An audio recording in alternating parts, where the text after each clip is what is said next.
Sir जो प्रधानमंत्री जी का कार्यक्रम है वो किस तरीके का कार्यक्रम होगा और क्या निमंत्रण भेजा गया है? देखिए, ये सारा का सारा काम दिया गया ट्रस्ट के वरिष्ठ लोगों को, और उसमें कोशिश हम लोगों की रहनी चाहिए कि जो यहाँ के बड़े संत हैं, जो राम जन्मभूमि से प्रारंभ से जुड़े हुए ऐसे संघर्षशील लोग हैं जिनके प्रति समान धारणा है कि वो मार्गदर्शक रहे हैं, उन सबों को समेटने का चेष्टा होगा। लेकिन संख्या की एक मर्यादा है और ये सारा काम हमारे महामंत्री जी की जिम्मे है, वो देखेंगे, लिस्टिंग करेंगे। लेकिन संख्या गवर्नमेंट के निर्देश और मर्यादा के ही अंदर रहेगी। सर क्या कौन कौन शामिल हो सकते हैं प्रधानमंत्री जी के साथ कार्यक्रम में? अभी इस पर में कोई डिस्कशन नहीं हुआ, समय मिला बैठ के तय करेंगे, सूचना करेंगे, उनको सूचित किया जाएगा। अभी समय हमारे पास है, इसलिए अभी किन्हीं का नाम लेना संभव नहीं हो सकेगा। क्या लगता है सर, आडवाणी जी जो राम मंदिर से जुड़े थे, जिन्होंने राम मंदिर मुद्दे को उठाया, रथ यात्रा निकाली, उनको भी बुलाया जाएगा? निश्चित रूप से ट्रस्ट के मस्तिष्क में ये बात है कि इनका बड़ा संघर्ष है, उन्हीं के कारण से समाज के दूर दूर तक ये संदेश गया और वो अभी हैं, तो ट्रस्ट के नज़र में है, ट्रस्ट सूचित करेंगे उनको। लेकिन अभी कोई लिस्टिंग नहीं हुआ है।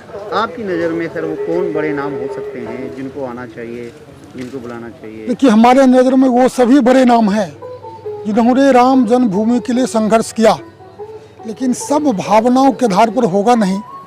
जो परिस्थिति है, जो स्थिति है, उसमें कार्य बढ़ाना है, उसमें सब जानते हैं कि सारे लोग जो जुटेंगे, यही सरजू का तट गवाह है। जब हम लाखों लोग के साथ संकल्प लिए थे, राम लला हम आएंगे, मंदिर यहीं बनाएंगे, तो इस तट पर संकल्प लेने वाले उस समय 5 लाख लोग थे। यदि उन्हीं को हम बुलाएं तो संख्या बड़ी हो जाएगी। इसलिए मर्यादाओं का पालन करते हुए काम को आगे बढ़ाने के लिए जो कुछ भी अनुपालन करना होगा उसको करेंगे। जो मंदिर स्ट्रक्चर में, क्योंकि मंदिर का जो मॉडल है वो तो सेम रहेगा, लेकिन वो थोड़ी सी उसमें बदलाव किया जा रहा है। उसमें क्या बदलाव किया जा रहा है? वो विस्तारीकरण होगा, उसकी थोड़ी ऊंचाई बढ़ जाएगी, गुंबद संख्या बढ़ जाएगी। उसको कह सकते हैं कि उसका जो कारपेट एरिया होता है, बिल्डअप एरिया, उसमें थोड़ा विस्तार हो जाएगा। सर कैसे कैसे क्या विस्तार होगा उसमें? अब ये डिटेल तो इंजीनियरिंग बैठ के करेंगे और आर्किटेक्ट करेंगे, लेकिन जो हमारे ट्रस्ट के माननीय सदस्यों ने कहा है वो मोटी मोटी बात है कि ऊंचाई लगभग 161 फीट हो जाएगी। उसके 2 गुंबज से 5 गुंबज हो जाएंगे। उसका बिल्डअप एरिया बढ़ जाएगा। अब कितना इंच में, फीट में बढ़ेगा, वो जब वहाँ प्रत्यक्ष जो आर्किटेक्ट हैं वो बता पाएंगे।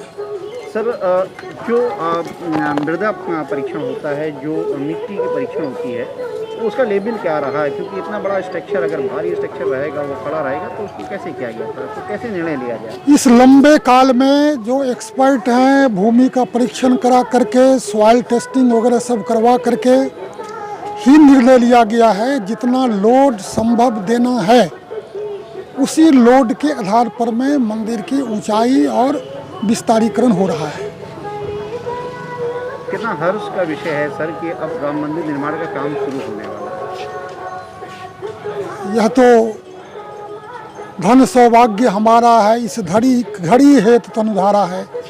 जो लोग इस संघर्ष में भाग लिए हैं, उनका जीवन तो धन्य है कि उनके आँखों के सामने संघर्ष प्रारंभ हुआ और परिणाम भी उनके ही सामने आया। भव्य और दिव्य मंदिर भी उनके आँखों के सामने बनेगा। एक मांग लोगों की होती रही कि जो लोग शहीद हुए राम मंदिर के लिए, जो कारसेवक रहे, उनको भी कहीं ना कहीं सम्मान मिलना चाहिए। देखिए, ट्रस्ट के नज़र में वो सारी बातें हैं जो आप जानना चाहते हैं। समय के अनुसार सब पर विचार किया हो जाएगा और सबको सम्मान दिया जाएगा जो उसमें अपने जीवन को आहुति दिए हैं। ऐसे हुतात्माओं के प्रति श्रद्धा हम लोग पहली बैठक में पहले ही समर्पित किए हैं और श्रद्धा के साथ सम्मान की बात है अभी उस कंस्ट्रक्शन में कई म्यूजियम बनेंगे, बाकी बनेंगे, तो वहाँ कहीं न कहीं ये बना करके उनको सम्मान दिया जाएगा। सर एक चीज़ हमारे संग जो जानकारी में है वो ये था कि स्ट्रक्चर बहुत कम रहेगा और ग्रीननेस ज़्यादा हो, इस तरीके की पूरी 67 एकड़ भूमि को जो है बनाई जाएगी। 3 एकड़ भूमि तो मंदिर है, कॉरिडोर है, क्या है? यह सच है कि मंदिर एक अलग कंस्ट्रक्शन है और एरिया को डेवलप करना, उसकी ऐतिहासिकता और पौराणिकता को बनाए रखना, यह भी एक महत्वपूर्ण विषय है। सर ग्रीननेस ज़्यादा रहे ऐसा कोशिश किया जाएगा? निश्चित रूप से